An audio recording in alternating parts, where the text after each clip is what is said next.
We've got another great interview. I've been really looking forward to this. This is in conjunction with, is it Worldwide? Oh, I forgot what it's called now. World Reggae Promotions. So, which he's put us in contact with you. Well, Reggae promotions, yeah. Yeah, absolutely brilliant. So I'm going to let you introduce yourself because I think this is fantastic. You've come on and I appreciate your time. So over to you. Okay, so it's an actual pleasure to be on the show. My name's Anthony Brightly. I'm one of the founder members of Black Slate, and I'm here to tell my story and the Black Slate story, the reggae music story, the British reggae music story, the industry, and now the British reggae music film story. So yeah, there's a lot to talk about. That's interesting because I didn't know about that. See, for me, and we spoke last night, so I appreciate you connecting with me. But I listened to I was into reggae when there's a few different genres I like, but I love reggae music. I love the ska that came out from in Coventry and the UK reggae scene, UK reggae sound really resonated with me and a lot of my friends when we was growing up and was in school and coming out of school. And yeah, one of your tracks is very successful. Everybody should know if they know anything about music.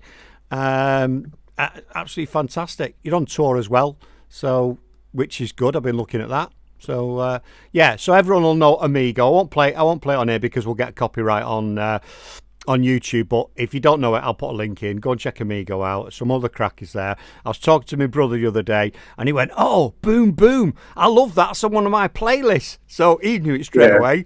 And I've also watched the video to the latest track, which is "Live a Life 50 Plus," which is great. Great, man. Thank you. So Thank you. for me to listen to stuff back then and now be talking to you is just mind blowing, and it just shows where life can take us when we have a dream of doing things and what we're into, and things come full circle. So brilliant, absolutely brilliant. So over to you. Tell us a bit about what you're doing and the story behind the one of the Well, founding. absolutely. When we talk about dreaming, you know, growing up in the 60s, that's what you did. You did more dreaming than anything else because the reality was very, very, very dark. Mm, Dark in so many ways. It was dark that when you had to get up to go to school in the morning, it was dark. And until we had British slave, until they changed the clocks, yeah, we were experiencing very dark times in many different ways.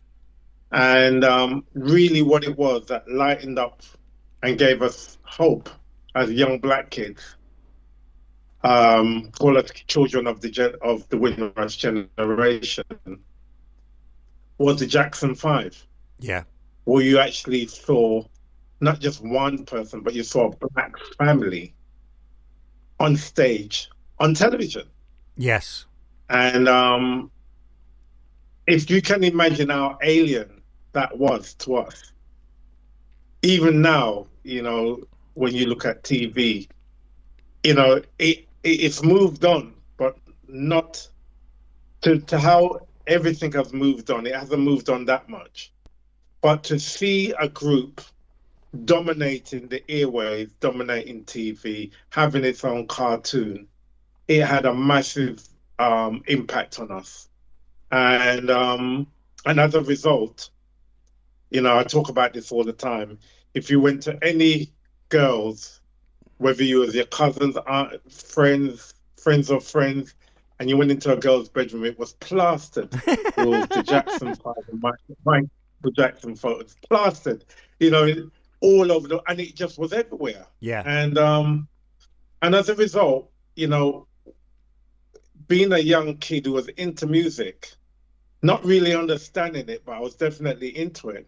And I was into it by my father, because my dad, he wasn't a musician, but he was a music producer, and he was a club owner, and he was a DJ.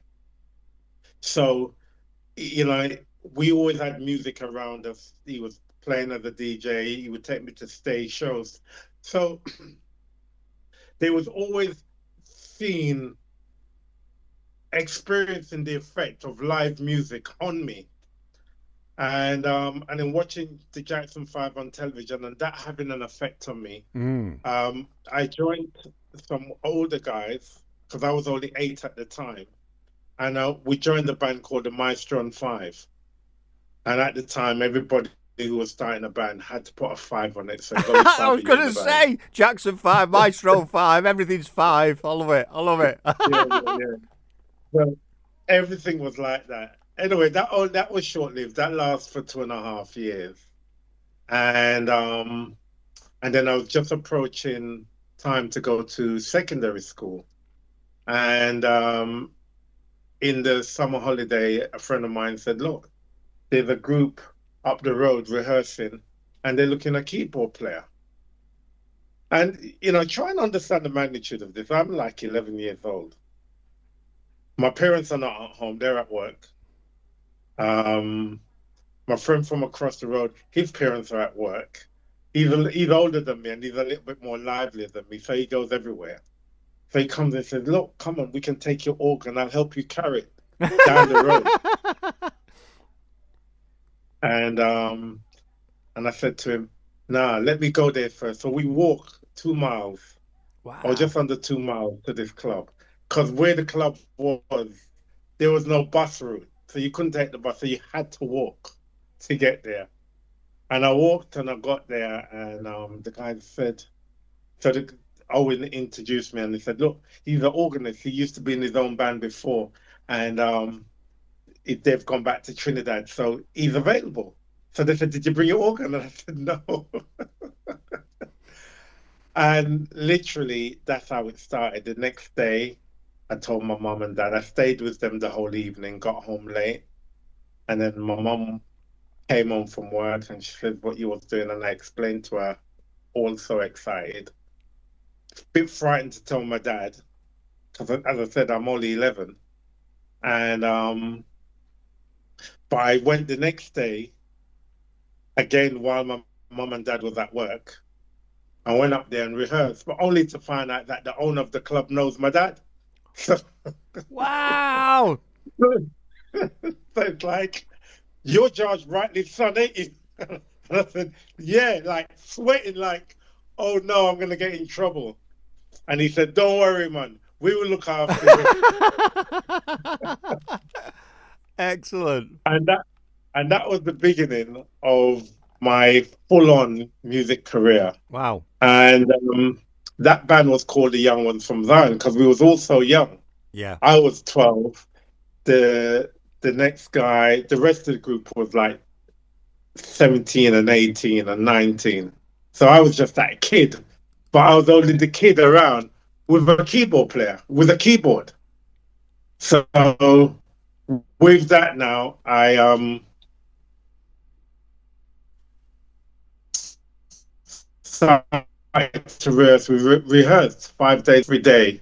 And initially that band, we became a backing group for a talent competition, Yep. which really was the best thing could ever happen to us because it made us have to learn every song. So you indirectly learn progressions, even though when music lessons, I didn't get it, but I got reggae music. Yeah. And as long as I knew the record, I would automatically be able to hear and learn the progression and Nice. play along. And then 2 years after that, the older one says, "We can't still be called the young ones from Zion because we're not young. You're young, Anthony, but we're not young." So and we said, "But we got to have a name with a meaning." And at the time, you had Black Power, Black Panther, Black this, Black that, Black Moses, Yeah. Isaac Hayes.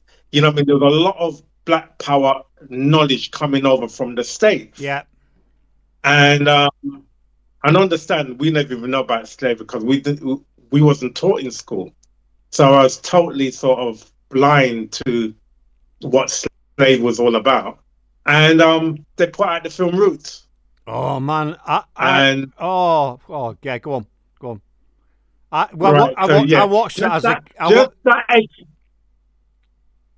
as kids, and that's what it did to us. It traumatized us. I watched that as All a right, kid, and it traumatized and me, man. And I'm not even black. It was a horrendous show. Wow, it just blew me away. yeah. We don't know how they got away with showing that, but obviously it was shown for some reason or another. Anyway, as a result of that, we decided to call ourselves Black because we were black, Yeah. and we decided to use the name Slate because in the Caribbean, our parents said that's what they used. They never had books, paper, Ah, and we said we have to be carrying a message. So we said, right, Black Slate, a black group that will always walk with a message. yeah.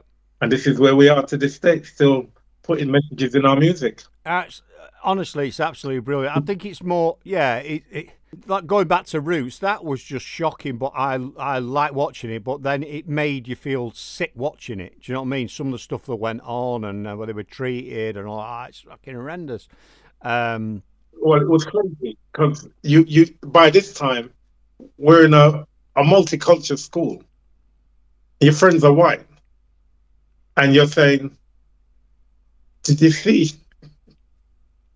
But you had compassion from them because it was like, how could they do that? How could they get away yeah, with that? But because exactly. no one knew about it. Exactly. It was, yeah. And if anyone can get a copy of it or go and watch it, because it's amazing. It's an amazing show. Yeah, and you're right. Yeah, Like us as and white. that was shown on TV. Yeah, yeah. I know. But And that's the amazing thing about it. It was on television. It wasn't, you know what I mean? It was made for television and it was so visual. It was just, yeah, as I said, even to this day, you have to ask. I suppose the reason why they did it because they know that we'll talk about it forever. And look, 50 years later, we're talking about it. So that just shows yeah. the effect that it had on us. But I suppose it did good and bad things because at the end of the day, Black Slate is still going 54 years later with all the scars, and we're still making music, and we proudly make music, and we make music for everybody. That's made us a worldwide, global, multicultural, listened to group. Yeah, because you go, So yeah, it's and that roots reggae and that latest track is lovely. It's a mellow track. It's just nice. It's fantastic, and I think you can put reggae. Even there's one or two people that say they don't like reggae, but you can put if you put reggae on at a party or at a beach bar or something like that, everyone will move to it. Well, everybody. It's yeah, just got that. yeah, It's just got something in it yeah, which humans want to move yeah. to. I love it. I love it. So yeah, fantastic. I love songs and genres that have a message and have a. So if you listen to early UB40, they were a bit like they had a message until they went all commercial. Do you know what I mean? People like the Jam, not reggae, but they were angry young kids talking about stuff, and I think when you've got that, it adds something to the sound because it means something, and the people singing it, it means something. You know. Yeah. Look, I can mention a load of groups: X-Ray Specs, The Yes. Jam, Sham 69, all those punk rock groups. It's like we all went to school together and we all had the same message, and we were on the same path. Hence the reason why we did so many shows with them. Mm.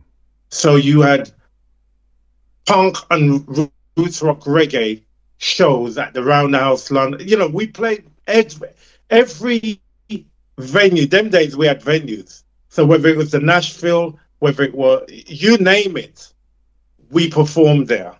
And it really united, and this is before we had a hit record. So there was a movement an underground movement going on from we made Sticksman, Yeah. between 76 and 1980.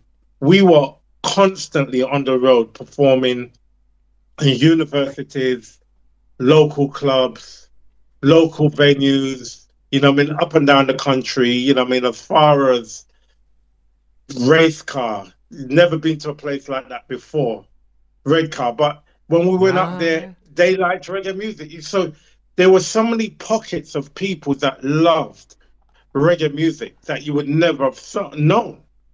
And that really gave us a purpose to really continue. And then when we had the hit with Amigo, that was it.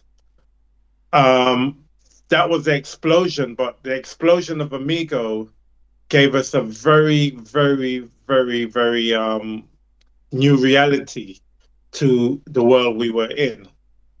Because Amigo came in at 82, jumped to 50, from 50 to 35, from 35 to number 10. That's how rapid the song was. And then it went to number 9, and then they realized what the word Jah, what it meant. All of a sudden, they realized that the record was not a gimmick. They realized that the record had a meaning, and Jah represents God. And the BBC was not allowed to play records from Monday to Saturday with the name God in it. I never knew that. And that's why it just, that's why it just stopped. Didn't you notice it got to number 9? That was it. I never. You knew never that. heard it on the radio. But no, anymore. I never. I knew. You never heard anything. I never knew you wasn't allowed to mention God on the radio. But that's new to me. That. Wow. Yeah, BBC only allowed to do anything, which on a Sunday. Wow, that's crazy. That's absolutely bonkers, isn't it? Absolutely bonkers. That doesn't make any sense. But hey, it was a different time back then, wasn't it? Absolutely ludicrous. Yeah. But how many songs mention Jah in them? There's like loads of them, isn't there? Loads of them all mention it. You know what I mean? No, but there wasn't in the chart. I know. There wasn't played on the BBC. Wow. That's, and still today, lost the plot. They're just still today. If you think about it now, how many times do you hear a gospel God song between a Monday and Saturday on the BBC? Wow, I didn't know that. That's new to me and news probably to a lot of people. So, but gospel music's good as well. I've interviewed a gospel band a bit back. Gospel music is awesome. I think it's like really uplifting. It's it's fantastic. The spirit of life in it. It's fantastic. And reggae music, it was like that. We can't talk about reggae music without talking about Bob Marley. No, one of us was going to mention him. And no. Well, I saw him when I was 12 years old. Wow, changed my life. I never got to see him, and it's one of the people that I would love to have seen because. It's just his vocals, it's just his voice, it's just got something to it. It's just amazing, isn't it? And he had some more popular reggae songs, but some of his songs are just like, they're just amazing. He was absolutely brilliant, and he must have inspired a lot of people to get into the industry. Well, a lot of the places where we performed, we was either the first reggae band to be there or the second. And the first would have been Bob Marley. Wow. That's how vast the work that Bob Marley did in his lifetime. We went to New Zealand, we were the second. Everywhere we went, you know what I mean? Or when we did the tour with Peter Tosh, if there was 20,000 people there, they said, "Oh, that's a great show." But when Bob Marley did it, was 35,000 people. They had to put speakers outside. You know what I mean? Yeah. He was definitely a living, if the right word to use is Messiah, of where people had to go and see him. And they were satisfied to standing outside the venue and just hearing him. Yeah. It was enough. Yeah. They were there. I think you're right. I do think you're and right. You're talking about the days of when they didn't have big screens, so you couldn't see him. No. Well, as long as you could, you was in the presence of him. As long as you could, and that's that's what it is. The presence of that music, and if you're blessed enough to be able to play music like that, that people gravitate to, and I can safely say we have been blessed to be able to play music that people gravitate to and enjoy, and And yeah, this is where we are, 54 years later, It's celebrating it's mad. life of music. It's mad though that to have So endured that long. That is a long time in the music industry because a lot of bands they have a hit, they go by the wayside, and you know there's only one. There's only a number of bands that are keep on going that long, isn't they? And the rest of them have a few hits and then they're gone. But for you to keep going 50 odd yeah, years, that is fantastic. well, and there is a reason behind it. Chris and Desmond and myself, we've been together all that time, and we played music because we love it. Hmm. We wasn't the best. Desmond wasn't the best drummer. I wasn't the best keyboard player. Chris wasn't the best guitarist. But when we played our instruments, we used to listen back and say, "Wow, did we do that?" Because we're always amazed with our own work. That's brilliant. And I think that love of doing another one to be amazed with has kept us going. And then to add to that now, my son is my lead singer.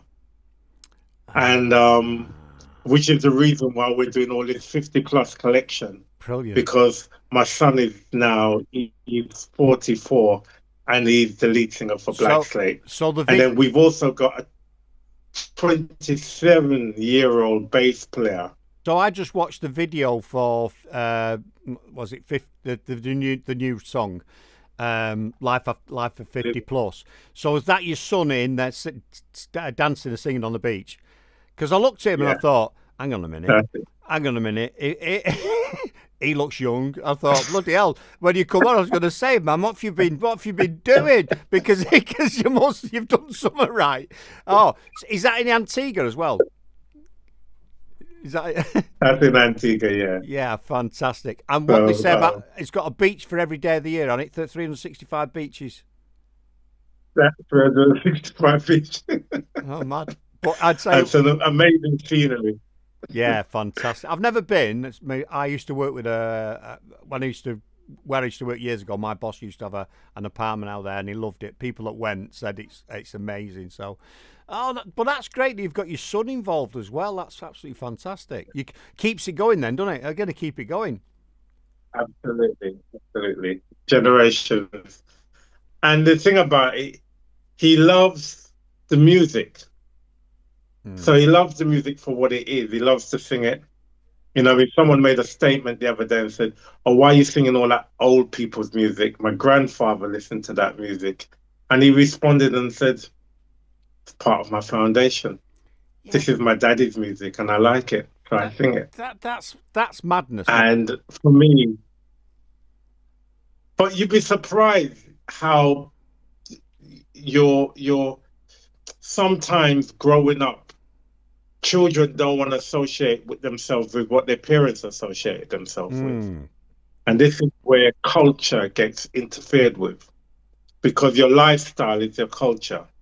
So if you go football every Saturday, that's part of your culture. Yeah. If your son grows up doing the same thing, that becomes the culture of his parents. Yeah. And then he passes that on. And you ask him, "Oh, why?" Your son comes and says, "Why do we go football?" "Oh, because my dad did it." Yeah. Yeah. And why did he do it? And he says, "But he did it and we enjoyed it. I did it because he used to buy me popcorn." Yeah. Or whatever the case is. But there's always that reason why you go and do what you did, and then it becomes part of your life, and that develops what they call a culture in your environment. Yeah. And that's what reggae music has done for us. It's maintain, if you're in it, you're part of that culture, because you'll have a little bit more understanding of whether you're black, white, pink, or blue. You just get you become part of something that has been around now. And if we're talking about British reggae music, we're talking about it's been around for the last 50 years. Yeah, definitely. And you will listen to it and you can say, "I remember when." I remember, like somebody can say, "I remember the game between Brazil and England in the World Cup in 1965 or whenever it was."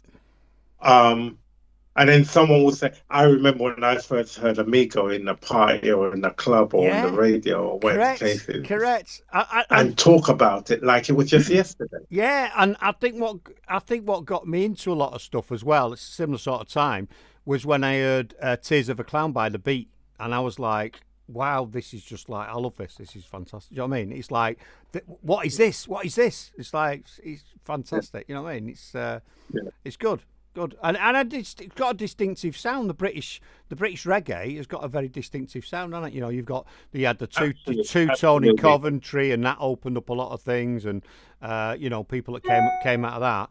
Different drawn, different fields of it. You know, if you think about British reggae music, you got bands that became popular out of Bristol, Coventry, Manchester, Birmingham. Yeah, And there was even some down in Brighton. You know what I mean? So you had brands that was all over that actually made themselves popular. And then you have the two tone, which is still part of that same Caribbean foundational music, just progressive. yeah, And people say, "Oh, where did the rock come from?" Well, we were influenced by rock. We listened. All our songs was recorded in rock studios. We didn't have reggae studios, so they knew how to record a rock guitar. Whether it's a Fender or whatever it was, they knew how to record it, and it came out in the music. mm, And that is how the rock influence of roots rock reggae is about. And I say, because people say, what's the difference between British and Jamaican reggae? I said there's a big difference. Jamaican music, when we were growing up and we were produced by a Jamaican producer, he put you in a box and said, don't move. Only play those chords. Only play it like that. Don't improvise. Don't do this. Don't do that. So I was in a straitjacket and I said, you know what? I'm not quite sure about this Jamaican reggae music. Let me make British reggae music. And as a result, we became more progressive in our music. So yeah, instead of just having 4 instruments in it, we had 10 instruments in it, all playing different things. We'll have, you know what I mean? In Jamaica, you know, it's just Jamaican reggae, Jamaican reggae, and you can't take nothing from it. And is it the foundation of British reggae music? Yes. People ask me the question all the time. Don't put the two in the same box. It's two different things. The foundation, yes, drum and bass. But do we play it the same? No. And you don't play it the same, especially when you play beside a Jamaican musician. mm, You realize we're not the same. yeah, So we're trying to do the same thing, but we do it different. And that's the beauty of reggae music. It has different flavors. You go to New Zealand, you got New Zealand reggae. You got Hawaiian reggae. You got reggae coming out of Germany, France, Italy. Reggae is everywhere yeah, and played by everybody yeah, in their own way. yeah. And that's the beautiful thing about reggae. It's a world music. It is definitely. I mean, I like a bit of dub as well. I like dub reggae. I think it's, you know what I mean. There's just something about that, and that's just, you know what I mean. It's just does something to me. I don't. Reggae, It's yeah. just That reggae. drum and bass and the echo, and it puts you in a trance. Like, what happened? I don't know, but that bass has got me going. Absolutely fantastic. Yeah, it is. It's brilliant. And to those people that don't like reggae, what planet are you on? That's what I say. That's the reality. Play with a lot of artists because when you first started, was you back? You said you were backing artists, weren't you? But you've then Yeah, you we back then. Dennis Brown, Ken Booth, yeah, Owen Gray, Leroy Smart, the Heptone, you name it, we backed them because it's a band. So as a result, they had to they had to use a local band, and because we were like a local jukebox, we knew everybody's record. So just like go to the club, they rehearse there. They're there 5 days a week. And wow, yeah, and that's what Errol Dunkley, he was our first one. Then Owen Gray, I mean, so many. Johnny Clark. You know, I mean, the name just got Susan Cadogan. You know, what I mean, they just came. So, They just came, well, there's a couple of things. and that go on. Sorry, I said there's a couple of things with that. Was you like you guys going, oh wow, wow, we're playing backing for them? Do you know what I mean? Was that like a big thing for you when they came to play and you backed them? Was that like brilliant? Absolutely, because as a result, we got to play two tracks of our own, and we're playing to 10 times as much people. So if we were playing to 100 people, we're now playing to 1,000 people, Wow, 2,000 people wow. in these clubs, halls, wherever. So our name got around because um, they would say Leroy Smart and Black Slate, because it was like, oh, that band from London and Leroy Smart, you know what I mean? And because we was a good backing band, it was also like, they know the event's going to be good because Black Slate is good. So we got, you know what I mean? We were put in a very good category and we were up and down, we went everywhere. So we became popular as that band. So for every bank holiday, there was a concert in a mega suite or a ballroom. You know, remember you had Mecca, Top Ranking, all these different clubs. Didn't matter where it was, Nottingham, Leeds. There was always this either town hall or Mecca ballroom or a top ranking suite or something like that. And that's where these events used to keep. Fantastic. So, because you obviously playing with all those different artists and they'll have their own flavour of stuff, did that influence your music as well? Because you were sort of getting like you knew all the music, but you sort of getting like experience from other people when you're playing with them. Did that influence your stuff? Yeah, I think every time you play someone else's track, it leaves the essence in you. And you know, you listen to reggae music. You know, if you listen deep enough, you can always find something that sounds like something else. I think in music in general, because it's only X amount of notes on the keyboard, isn't it? So yeah, there's got to be some similarity somewhere.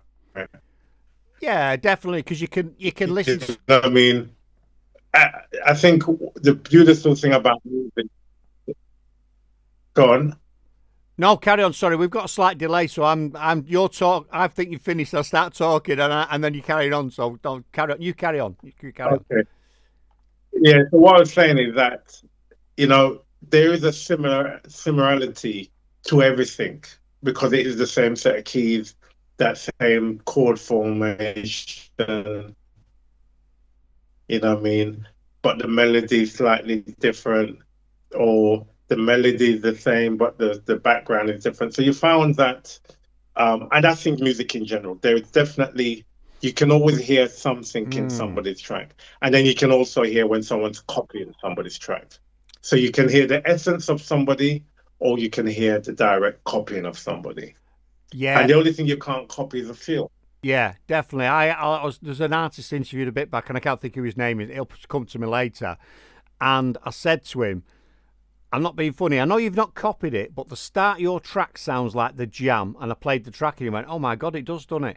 I says, "That's come from somewhere where it wasn't exactly the same, but it had that feeling of it." He went, "My dad used to listen to the Jam a lot in the car, so it's gone in his head, hasn't it, and come out on the other side." So yeah, mad. That's right. Yes, but yeah, and that happens in generations as well. yeah. So you 10 years later, as he said, my dad played it in the car all the time. Before you know it, you like what your dad played. You don't even know why, or you like that feel. So you use that chord. You know, it's like, oh, that feels good. Where did it come from? It's my feel. And then you realize, and then you hear something, or you go around your dad's house and he's playing something, and he's like, oh, that's where I got it from. Yeah, it's brilliant. Well, and that's inspiration. Yeah. Well, it's right, because I used to drive my son around a lot, take him to school and what have you, and I used to listen to a lot of reggae stuff. and my wife was into her rock music, so she expected him to sort of be more into rock. And then as he got older, he started listening to a lot of reggae, hip hop, and all that. She's like, "That's your fault. He's into all that." I went, "No, should be Yeah, into rock yeah. music. He doesn't like rock music. He likes his reggae." So do you know what I mean? But then he started discovering tracks. Have you heard this track? And he starts playing me tracks, and I go, "Yeah, so this is that's absolutely wonderful. What about this one? Yeah, that's like from the 70s. You remember? You know what I mean?" Yeah. And that is what's really nice, because I get that now with my granddaughter. Yeah. You know, yesterday she played a track because she wanted to. I took her to see the Michael Jackson film. Now she's into Michael Jackson, and I'm saying to myself, "Who does that? He's done it again." I know. It's phenomenal. It's phenomenal. She I never even. I had to say to her, "That's not even on the Motown label. What is that?" And she said, "Oh, label." And then she said, "Is this what you call the label?" Because she's listening on YouTube, and she's finding tracks that I didn't even know. And I'm a Michael Jackson fan, Wow. and a Jackson 5 fan. Yeah. So yeah. it's music is generational, and it does get passed down, and it will never die, and people will always listen to it. Yeah, I think you're right. I think a lot of it nowadays, though, it frustrates me because I think people have got that much access to music, like Spotify and stuff like that, that, you know, they just flick through. No, I think a lot of people aren't invested in it. Do you know what I mean? Generally, some people are, you know, but they don't sort of get behind a band or a genre as much as they used to. Just flip from one thing to another, general public, and then you'll get one or two people that get into it. So I would almost agree with you, but I think we've seen how my granddaughter, as wherever the influence came to say, "Oh, are we going to go and see the Michael film?" Then to see the Michael film, and then to see her invest, and then she turns around and drops the bomb and says, "I want to get a vinyl collection of Michael's records." wow, yeah. I think that's the difference from sort of what I was saying, is because you've took her to see that and she's seen it and she's invested in that person, because obviously, well, what he's done, what he's produced. I think that's the difference. If people don't invest that time, or someone doesn't show them something, because when we were growing up, someone would go, "Have you heard this? Have you heard this? Here's an album I've got. Have a listen to that." And you go, "Oh my God, this is great." I got into some music because my best friend's brother was 2 or 3, 4 years older than us. And he had music playing in his bedroom. And I'd say to my mate, "What's he listening to in there?" That's right. And you go there to get records. He said, I remember. He said, "That's the jam." I was like, "That is fantastic. What is that down in a tube station? I love that. Let's get some of this." Do you know what I mean? Or whatever it was. I can't remember what the track was now, but that's how you got into music. Or you go around to your friends and he'd have, I don't know, his older brother was into Black Sabbath and AC/DC or whatever. And he'd go, "I'm not sure about that," but he loved it. You know what I mean? And you're right, the influence, he was well into it. It's fantastic. And it needs people. We need people to push people into that direction of go and have a listen to this and see what you think of that. Yeah, I think music is one of those things that I think young people are getting caught on it by actually watching a movie and the music is played, so they have no chance. They have no choice. They can't flick. Yeah. So they end up listening to it, and if it's a series, before you know it, they've listened to it for 10 times, because every time it comes on, it plays at the beginning, plays at the end. And then before you know it, you actually like something. Yeah. And you might hear it in another way, and then you just say, "Oh." The next thing, you know, they're on YouTube, they search for it. So I think influence, I think they just do it a different way. Whereas we would go around our friend's house and sit down around the record player and pass the album sleeve around and everyone have a look at it while the music is playing. Slightly different, but it's the same. Right. It's definitely similar. That's good to know. That's good to know. Maybe I'm just very pessimistic, but that's great to know, because there's still a hunger for music, isn't there? Because there's still bands producing music, there's still people going to, you know, see stuff. So it's still there. Maybe I'm just out of the loop because I'm a bit older. Do you know what I mean? Does that make sense? So. I think also is that they took away I don't think in my granddaughter's school, there's not a drum set, there's Mm, not a piano. yeah. So there's no one banging around on the piano. Like when I went to secondary school, every house room had a piano, Mm, standard. yeah. There's a piano everywhere. Yeah. There's a piano in the hall. Yeah. So, and if they made it, if they didn't lock it, you can guarantee that somebody would be playing it any chance, or you get a group of boys playing it. Mm, So there was always the opportunity of a group of boys playing or girls playing music together. That has changed. yeah. Definitely has changed. We had that before, but definitely don't have that anymore. So you find that that is one little element of the music industry that has changed, where you have to search to find a music shop. I mean, like I used to go to music shops. I would go to the bus stop where the music shop is, so I could stand up and look at the instruments. Or you go to a record shop and you look in the window to look at the albums. Yeah. Those are the things we did as entertainment. Now, no one's looking for any shop windows. Mm, true. Very true. Life moves on. Things change, don't But they? things change. And look where we are now. So, Black Slate celebrating 54 years. And what are we doing now? What we've done, we've created a series of music that we call the 50 plus selection. Some of the tracks are original, some are tracks that we've covered, and we've covered them purely and simply because they're songs that I think was important in the late 70s and the early 80s.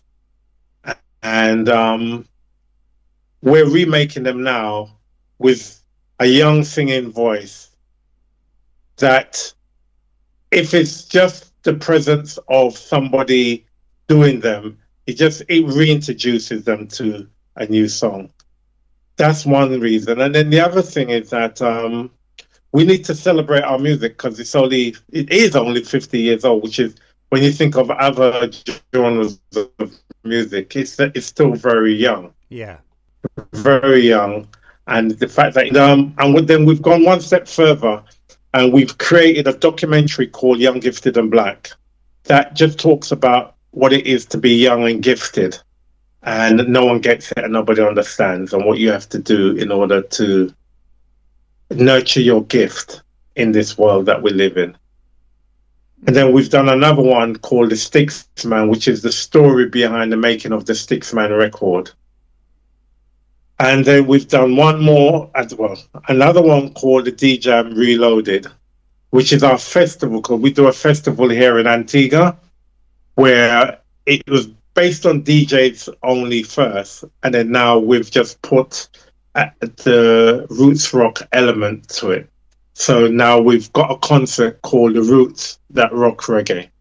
So we do a festival called the DJam Festival, which initially was based on for DJs, because I think a lot of people forget the power and the work of what DJs do. So Mm, we created this festival called the DJam Festival, which is a DJ festival to celebrate DJs. And we've just now added a live music segment to it called The Roots That Rock Reggae. And this is our first year of it, where Black Slate will be performing and hosting it. Ron Benjamin from the Midnight Band and a young artist called Tamira, which is these are young bands or younger than us, and they do roots rock reggae. And yeah, we're very excited about that. So that's from the 21st to the 28th of September 26th. brilliant. So the festival is called DJam, and the show, the musical part of it, is called The Roots That Rock Reggae. Sounds Okay. sounds like you're very busy. You're not slowing down much. So you talked about a couple of those films. Are they what they going to be platformed on? Is that going to be on YouTube, or is it on a network? Or Right. So what we've done, we've created trailers like Young, Gifted and Black.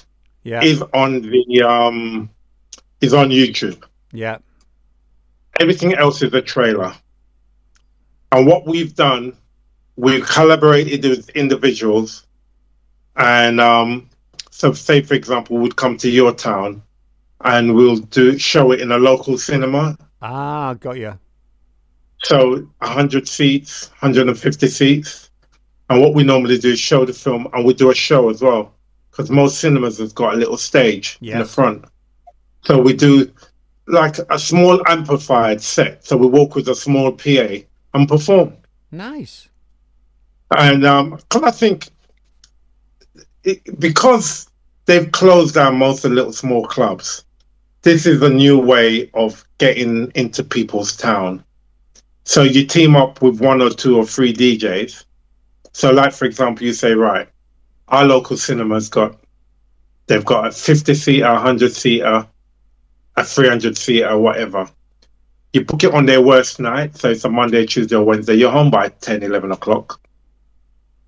The film is an hour and a half. We do an hour and a half set. You're out for 3 hours, 20 quid. Thank you very much. Genius. Sounds Pays the genius. bill, and everybody. Huh? Genius. That's an absolute genius way of doing it. That's absolutely fantastic. Really good. So every time I talk to a DJ, I said, look, find out if you've got a local cinema. We'll come down and perform. You think we can get 50 people? Think we can get 100 people? And we just budget it around that and make sure that everyone gets paid. And you know what I mean? Because the cinemas are struggling. So they're now becoming venues, and they're not creative. No, because So yeah, you're right. Because you could do all sorts in the cinema, can't you? You could do like a little play in there. You could have, and because you've got the screen behind, you could have all sorts on the back of that. And yeah, you know, you can do presentations. You could do motivational talks in a cinema, couldn't you? You know, you could fill it up and do talk about that's exactly. whatever subject you want to talk about. You've got the sound system, you've got the light, you've got everything there that you want. It's all there. So that's what we do. So we use a local PA set up, and that's it.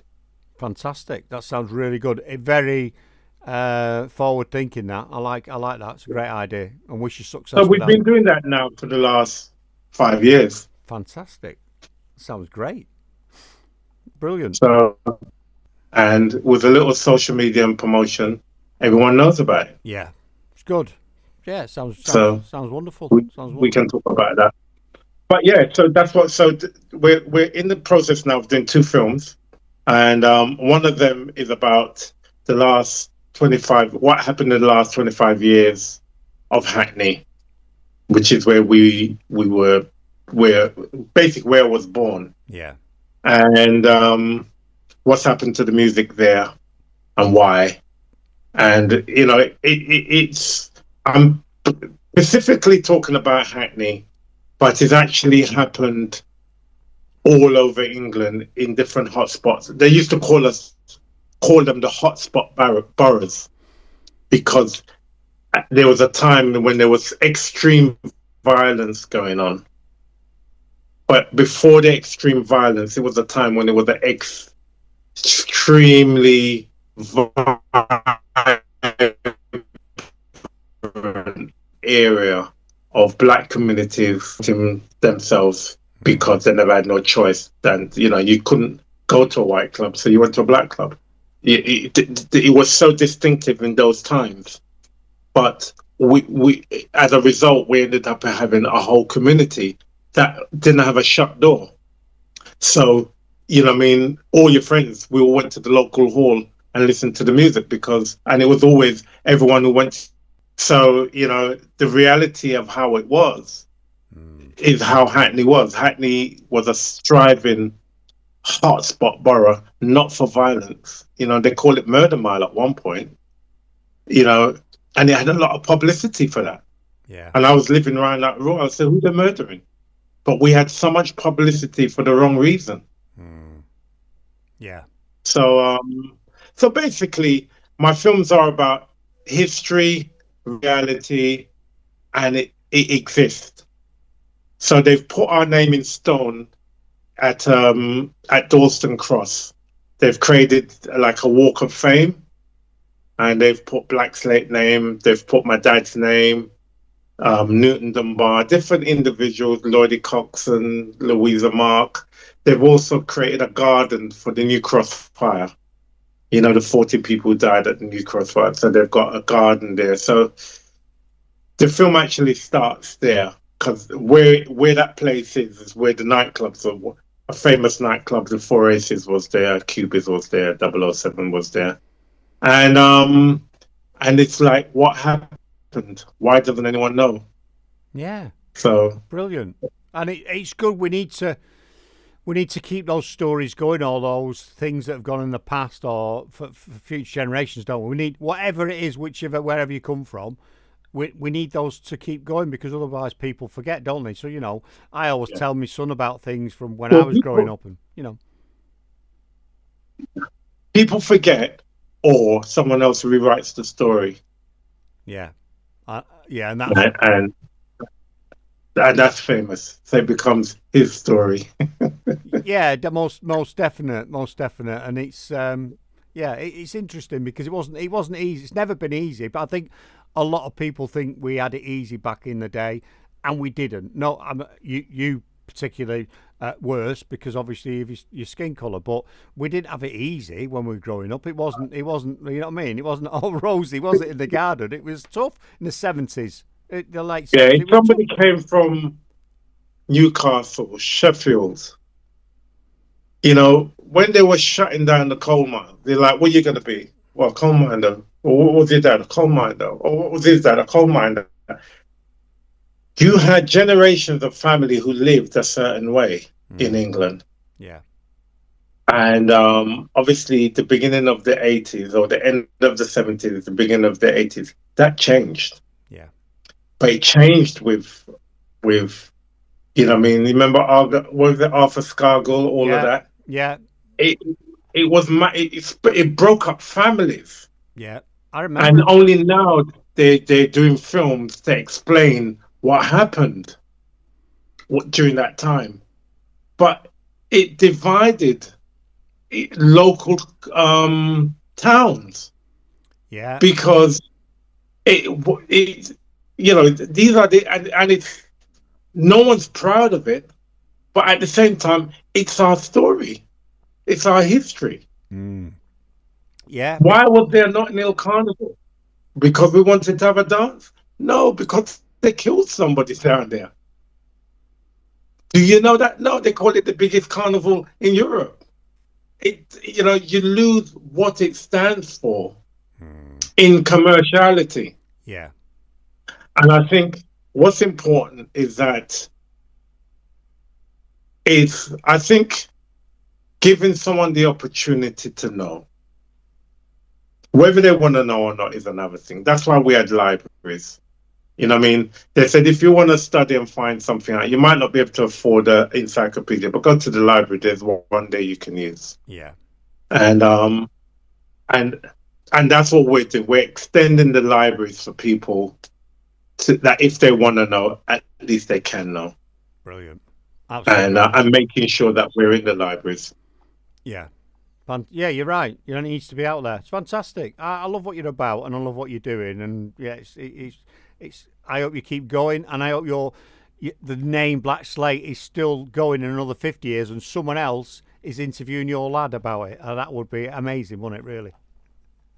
That would be amazing. Absolutely. That would be amazing. That would be amazing. Fantastic. But at the same time, I said, I want to live like Moses. I want to live till I'm 125 so I can see all of this. Me too. I want to. I don't. I'm 60 now, and I'm like, there's more years, there's more sand gone through the hourglass than there's left in it, and I'm like, how can I stretch it out longer? I want more. I feel like I've just started, and you probably feel the same. I feel like all the past has experienced to this point. To go yeah. now, we know all the stuff. Let's go. That's what I'm after. So. Just go for it. That's right. And what you're saying is exactly right. Let's go for it now. Let's go for it because we can now. You know what I mean? Yeah, let's go to the local cinema and put on a show because we can. You understand? Yeah. And that's the difference. we can do a lot more things if we actually choose to. And if we tell our friend and our friend and our friend about it, then it's enough because we actually don't need as much as we used to need before. True. This is true. Yeah, very, very true. Yeah. You just you, it comes to a point where you need a certain amount to survive and live, and once you get over that, it's just more in it. It just doesn't give you any more. Once you've got that level, your family, stuff you like doing, you've good food, nice house, or whatever, a roof over your head. After that, everything's like just extra stuff in it, really. Yeah. And I said it on stage the other day. I said, when I first listened to my music, it reminds me of the days of no responsibility. And I said, now I play it because I have no responsibility. But everyone's grown up. So it's like you're enjoying it. So I'm almost enjoying the same feeling again because I don't have to worry like I used to have to worry before. Yeah, you're right. In my lifetime, there was like 40 years or 35 years of worrying how to pay your bill, how to do this, how to do that, how to do. Now I'm 65. As far as I'm concerned, well, what do I have to worry about? You're right. And I mean, I don't need any more. I don't need any more shoes. I don't need any more shirts. I don't need any more anything. All I need to know is that I can pay my electric bill, pay my water bill, and buy whatever food I want to eat. And I don't eat as much as I used to before. So that's even easier.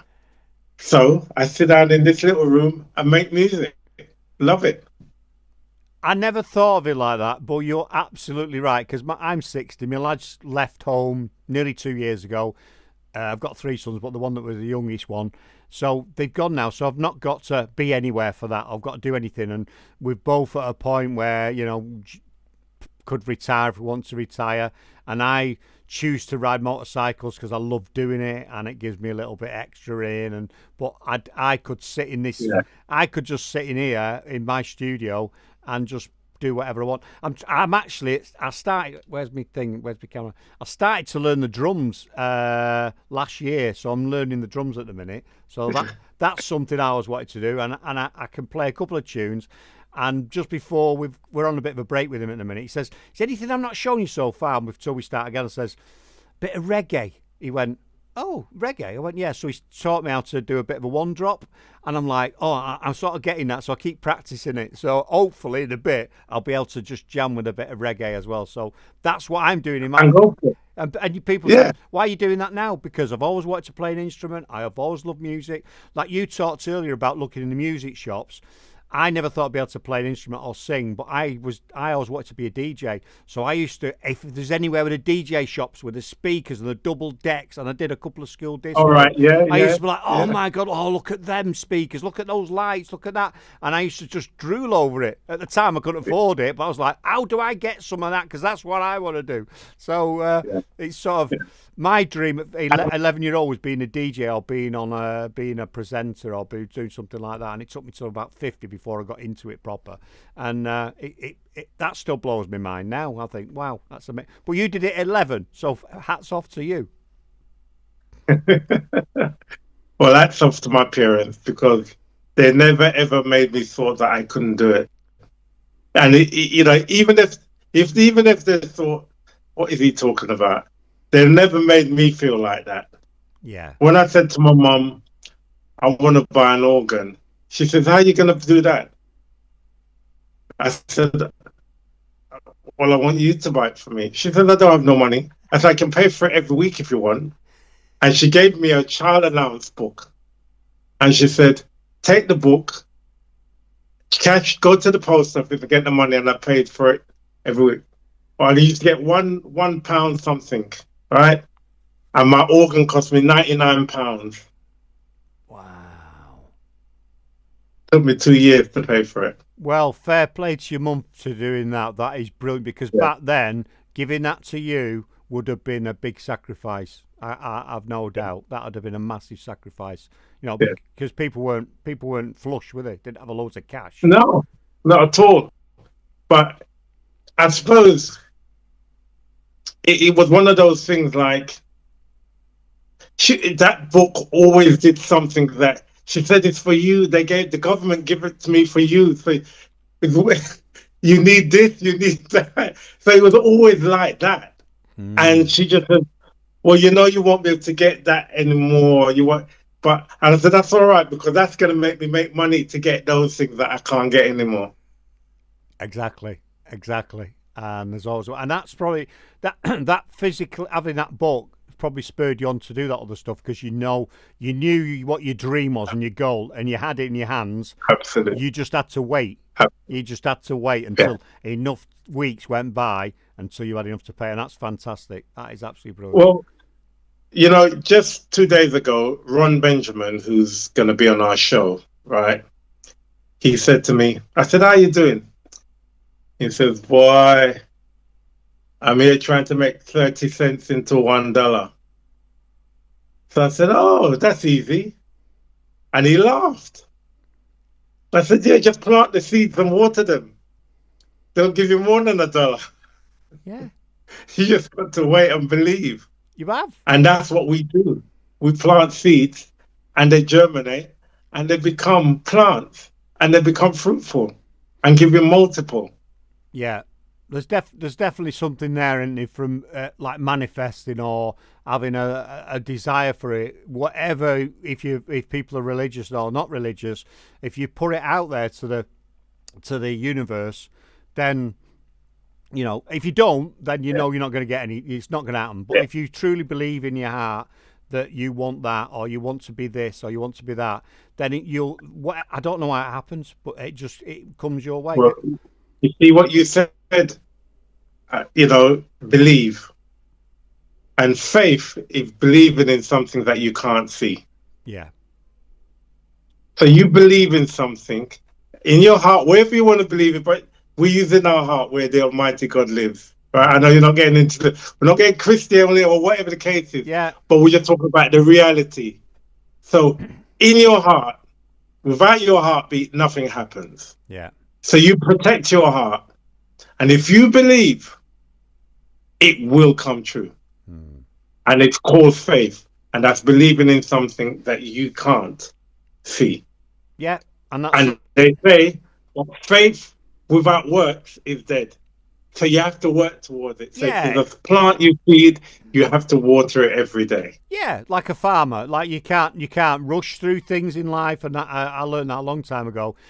Too many people think they can cram stuff in, but nature, if you want to grow a crop of whatever it is, potatoes or strawberries or tomatoes, you have to plant it at a certain time. You have to do a certain thing with it, and then the fruit comes out at a certain time. You can't go, oh, I'm planting them today because they should fruit in August. No, you should have planted them like 2 months ago, 3 months ago, because everything's got a timeline. And too many people wanna what's the cheat code to get that? What's the shortcut? How do I get there? There's no shortcut. I also say to a lot of people, they want to, if it's public speaking or it's in a band, they want to go straight onto a massive stage to do public speaking. Well, before you do that, you've got to speak to 5 people in some back room somewhere and make all the mistakes and stumble and forget your lines before you'll get on. Because if you went straight from this to the O2, you're going to be in big trouble because you'll fall apart. So, everything in life. And that's why we rehearse. And we still rehearse now. And that, But, boy, being on here and, I must say, doing this interview is extremely relaxing because we're having a conversation only to recognize how parallel things are. Yeah. And as we're talking, someone else is listening and feeling the same way. Yeah. And I'm really grateful for the opportunity to share and have this conversation. And for every single person who's listening, I thank you, because our music is being kept alive by individuals out there that like our music for whatever reason. And we've managed to maintain constantly still playing, still making, and now with my son and with Mensa on bass, and with all these young people who are into film and things like that. And I've just got to say that we have opened the door to individuals, whether you're coming out of university or college, and you're in this film world, because there is so much parts to play, and the film industry is very controlled, and we've opened the door with our one. Good. And what we've created here is teams of people with skills that makes us able to create what we're doing. And we're easy to find, blackslatereggae.com. Send us an email if there's anything that you've heard that you're interested in. And Natty King, man, we've got to big him up for finding you to make this thing happen. Honestly, I wasn't sure because I got a message about it and I thought, is this a wind-up? Do you know what I mean? Is this because I follow him and he's connected? And I've spoken to him before. Thought, is he winding me up? I'm sure this is a wind. There's a catch here. Something's going on. Do you know what I mean? I was honestly, seriously. It wasn't until you run me last night I thought, oh yeah, this is real. Yeah, this is real. This is happening. Do you know what I mean? It's mad. But he's been great and he's communicated with me because of the time difference where he is. He's in Kenya, isn't he? He's in Kenya because I looked at him. That's right. Yeah, he's in Kenya. Are you in Kenya? You're in the UK, and I'm in Antigua. And I said, well, where's... So look at that. I said, well, where is he? He went, he's Antigua. So, okay. So on my phone, I've got your time. I've got his time. Okay, another time difference. And the other night, I was messaging him. I'm like, man, just do this because I asked him to send me some graphics, which I'll put on the video when I launch it. I says, don't send them me now. It's like late. Do it tomorrow. There's no rush. Got a week. No, man, it's coming now. It's coming now. And he's like, yesterday, he's like, have you done a flyer for it? I went, no, we're not doing it live. We're recording it. I says, no point me doing a flyer for it when I'm not, I'll do a flyer and then we'll put it out as a thing. But what we'll do from this, it'll go out as a full video. And then what I'll do, which I find is really powerful, is I'll chop it all up and then put it out on social media over several weeks. And it gets lots of traction that way. Absolutely. And it's I'm learning a lot. I'm learning a lot. And send it to me as well so I can share it as well. Of course, all right? Of course I will. Of course I will. Do you know what? Yeah. I wish you all the success. Well, you don't need the money, but I wish you all the success, happiness, I should say. Wish you all the happiness in the future. And that the fact that you've brought some younger people in and you're keeping that thing alive, I think is amazing. And I really appreciate your time and coming and chat to me. And it's just, it's been amazing. Yeah, it's been great. And what we're going to do when we start our next campaign, we'll send you a message, and you know we do a lot of the research ourselves, so we find out what cinemas are around, blah blah blah, and we're going to create a timetable. And basically, you know, all right, Zoom is great, but it's nice, you know, to do. It's just nice to do concerts and people who we've done interviews with are there as well. Yeah, let me know. I live in the Midlands near Coventry. I'm only an hour or so away from on the train from London, but Coventry, Birmingham is all in my local area. So yeah, that'll be fantastic. But it's been an absolute pleasure chatting to you, and thank you. Well, thank you, and thank your listeners as well. Thank you very much. No and problem. As I said, it's been an absolute pleasure. I call it a musical pleasure sharing. Yeah, all of this. Brilliant. And that's what I want the interviews to be. It's two people chatting and people watching. I always imagine my interviews, and this is how I've always wanted. I never have questions. Don't want questions. I want the feeling that we're sat in a coffee shop or something, and we're having a conversation, and people are listening to what we're talking about. That's what I want, and I think that's what I want to produce. You've definitely created that environment, so you've definitely got that. Yeah, thank you. But yeah, if there's anything you want, and I got my tea. Excellent. Is there anything I've not asked you that you want to get out there, or you want to talk about before I let you go? Because you've got a lot on, and you've got to go and kick back in the sun before you pick your granddaughter up from school, haven't you? Well, I'm going to another part of the studio, and yeah, so that's. And yeah, just working on the promotion of the Roots That Rock Reggae. Excellent. Maybe that can get you out into Antigua. Yeah, it'd be nice, wouldn't it?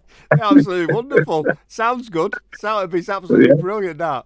Well, I'm going to let you get on with your afternoon or your morning or your mid-morning, you know, and keep in touch. You've got my number, and I'd love to meet you. I'd love to chat to you again. It's been wonderful. And yeah. Tell your lad he does a good job. His video's great. Lovely. Thank you. All right. You take care. Thank you. Nice one. Bye.